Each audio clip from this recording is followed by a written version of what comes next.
This year, 2025, marks, in my opinion, the 60th anniversary of the technological age. In history, people like to apply ages to things, like the Stone Age and the Iron Age and all that kind of thing. But what do we call our current age? Well, I think we've distinctly moved out of the industrial age, and in 1965, although we didn't know it precisely at that point, I think 1965 marks the beginning of the technological age, a distinctly new era that defines itself quite dramatically from the period before. So, for example, before 1965 they did have aeroplanes. Aeroplanes were a kind of turn of the century invention, and they really got off the ground in the sort of 1910s. However, their use was mostly niche. It wasn't really for the general population to go to the airport, pop on a plane and go all around the world, really. It was still a very novel thing to do, and probably something those with a lot of means tended to do rather than every other citizen.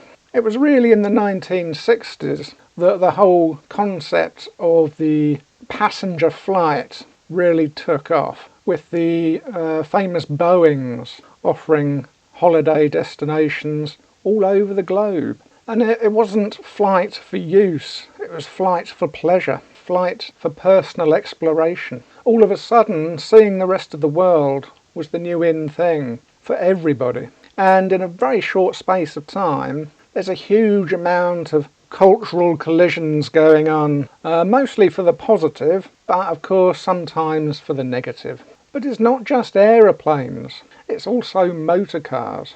Again, prior to the 1960s, people had motor cars, and motor cars were a thing, but it was very often one car for a wealthy family.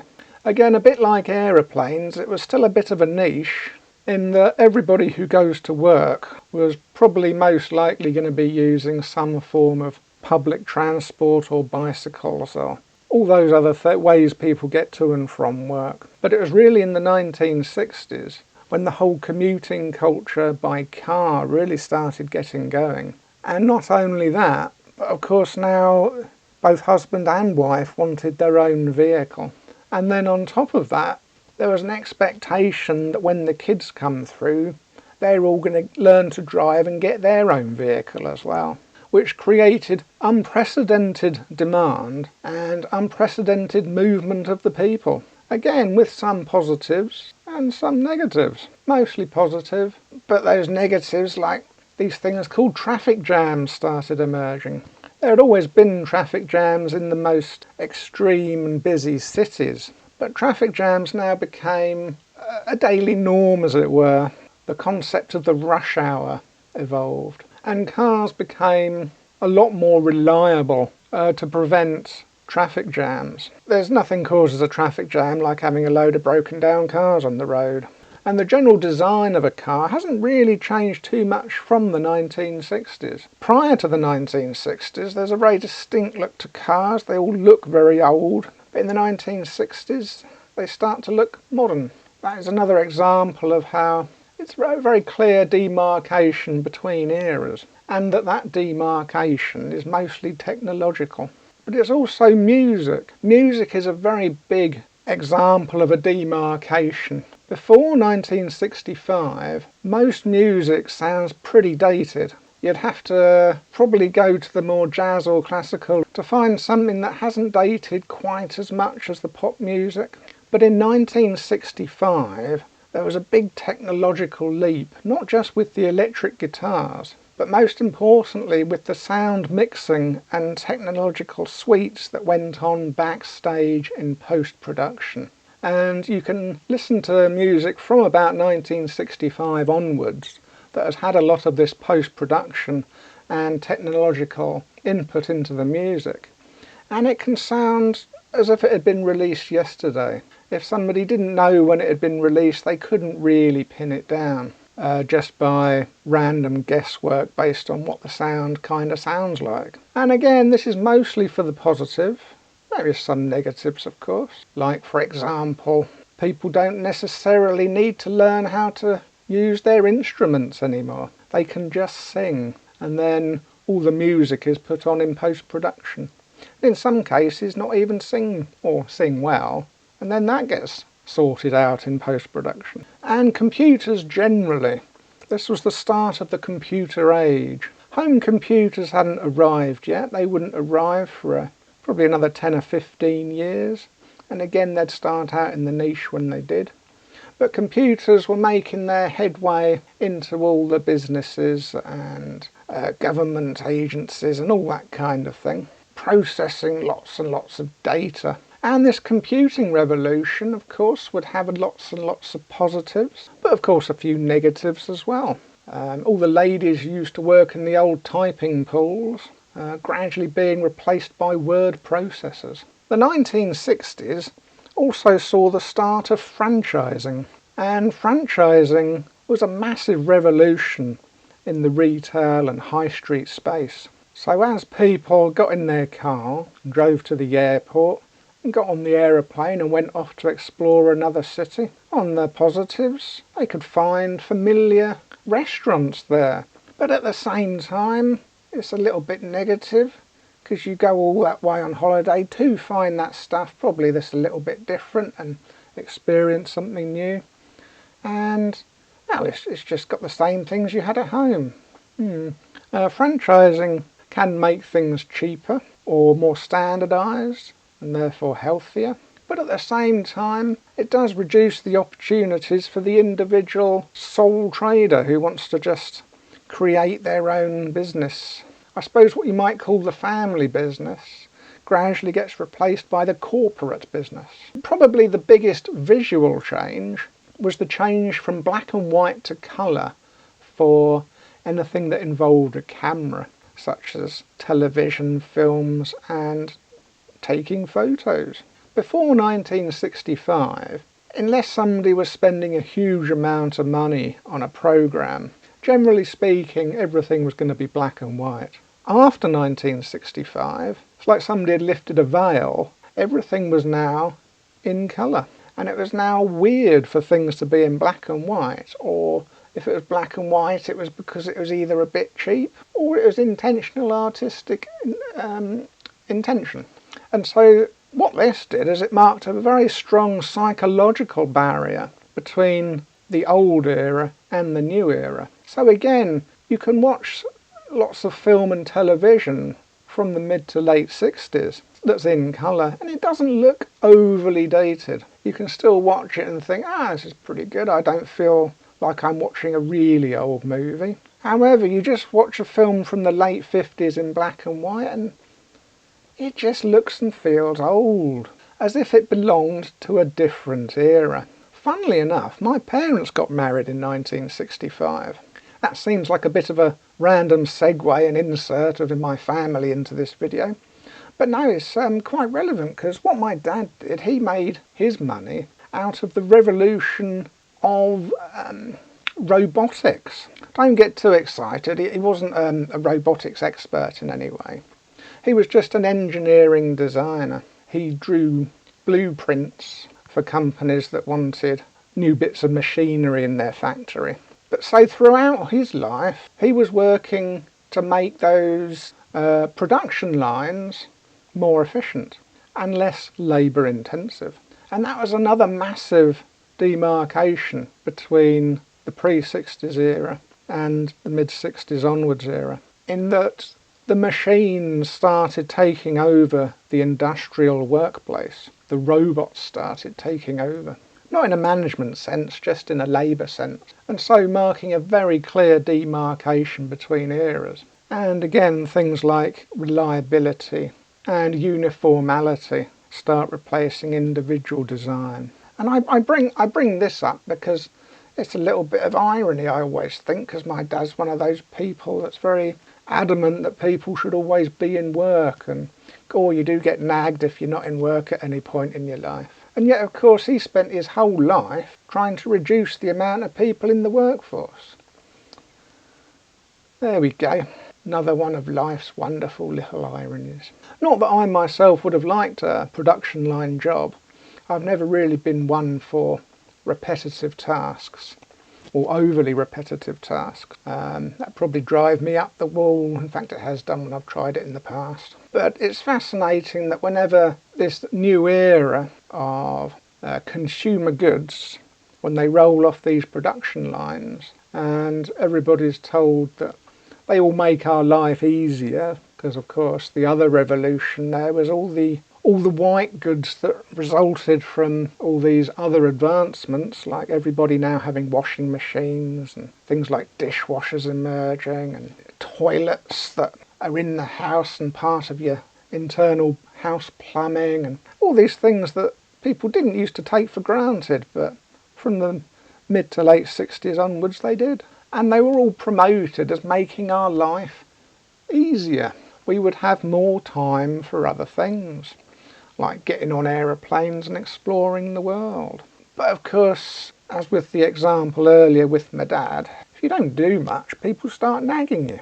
So we've had 60 years of this sort of weird conflict of philosophy, where we have to strive to make our life easier so that we don't have to strive so much. But then we have to continue striving just as hard for some reason, in this never-ending loop of everything's easier, but we've got to maintain the hardness. It's very strange indeed. Maybe that's one for the future generations to figure out. And of course there's the whole space race thing, or space in general. Well, space up there is in the big black stuff with white specks in it. Before the 1960s, or before the mid to late 1960s, the whole speculation of what's out there was just that. It was just endless speculation. Science fiction was rampant. Millions of different people's imaginations of what could be out there. Was the moon made out of cheese? And were there little creatures living there? But in the late 50s, somebody got into space. But it was really the moon landing which changed everything, wasn't it? That marked a whole new era. No, there's nothing on the moon. It's made of dust and rock. There's nobody there. And space is just this big black emptiness. There's no aliens monitoring us, at least that we can make out beyond all reasonable doubt. So in people's daily lives, things like astrology and stargazing became completely different hobbies.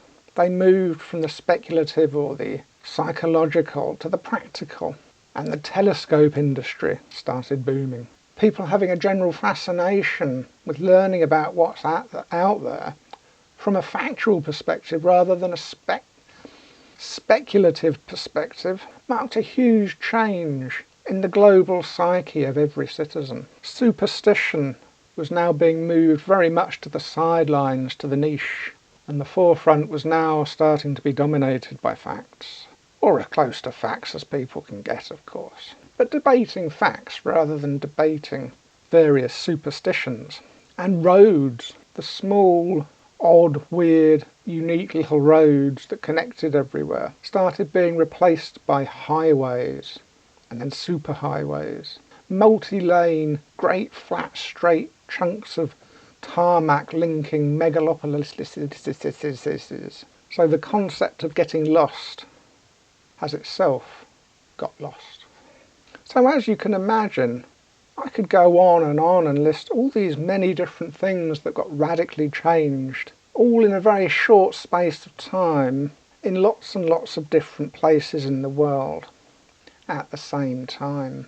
So I believe the daily life of somebody in the 1950s, from anywhere in the world, even from the late 1950s, is going to be markedly different to the daily life of everybody in the late 1960s, both physically and psychologically.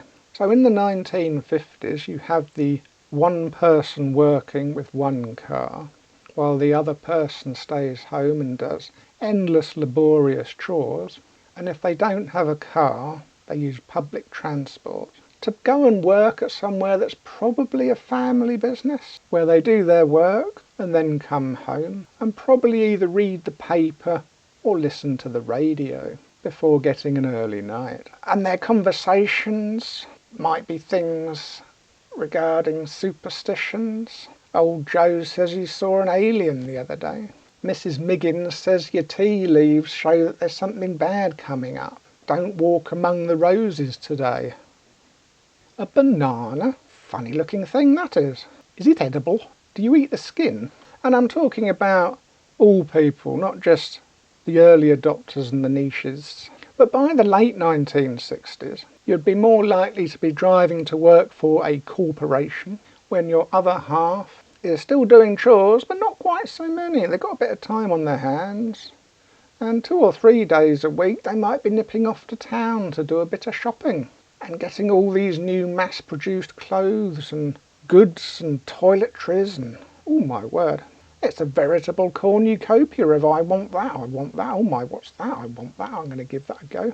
Yes, I'll have a bunch of bananas. I'll have some kiwi as well, and look at that, yes. Do like a bit of kiwi. And then at home in the evening they switch on the telly and watch things in colour from all over the globe. And then maybe chat about things like, well, what is the role of a woman now? She's not doing any jobs. What is this thing called women's liberation in this modern era? You want to come and work now? Oh my word. And, oh, maybe there isn't a God up there after all. Maybe Mrs. Miggins' tea leaves weren't too accurate either. Can I calculate the factual odds of there being aliens or other life forms beyond the stratosphere? What shape would they take based on gravitational limitations? How far should we let the robots take over? Which global food stuff haven't I tried yet? Where haven't I been yet? What haven't I seen yet? One of the things that inspired me to make this video was many years ago, about 25 years ago, I did a bit of door-to-door selling.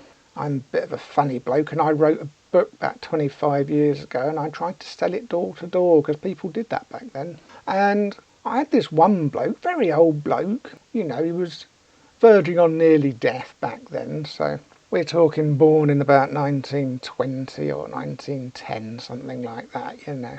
And his response to me was, sorry mate, no, I don't do that reading stuff. No, I'm not a reader, me. I don't read things.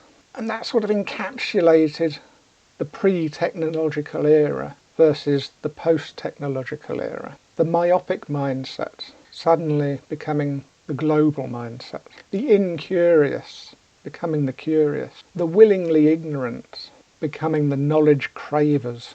I'm not saying that just because he didn't want my book.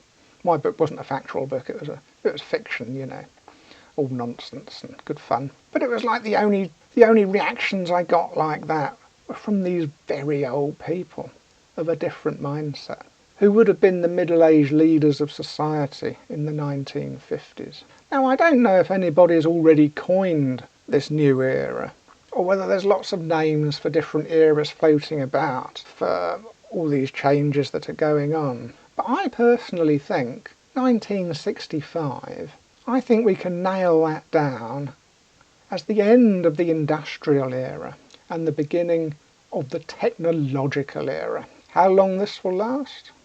I don't know. Will my idea catch on? Has it already caught on? Has somebody already said that? Is that already a thing? I don't know. But I think everything that is happening today, everything that is both good and bad that is happening today, is because we're still in the early stages of the technological era. We haven't fully adapted yet. We don't really know how to deal with a lot of the negatives that are coming with a lot of the positives. And we're striding on regardless. So I think it might be a shame. I'm going to speculate here, a bit of technological factual speculation, that if we ignore the negatives too much, we could lose the positives. We could get overwhelmed. We could find ourselves wanting to go into the past rather than wanting to keep looking towards the future. How do we keep adapting at such an incredibly fast pace without ever succumbing to the Luddite urge? And what can we do to prevent the Luddite urge? Because I think we're going to be in this technological age for a long time, assuming the pitchforks don't ruin it all because everybody's been charging forward without remembering to button up the hatches as you go.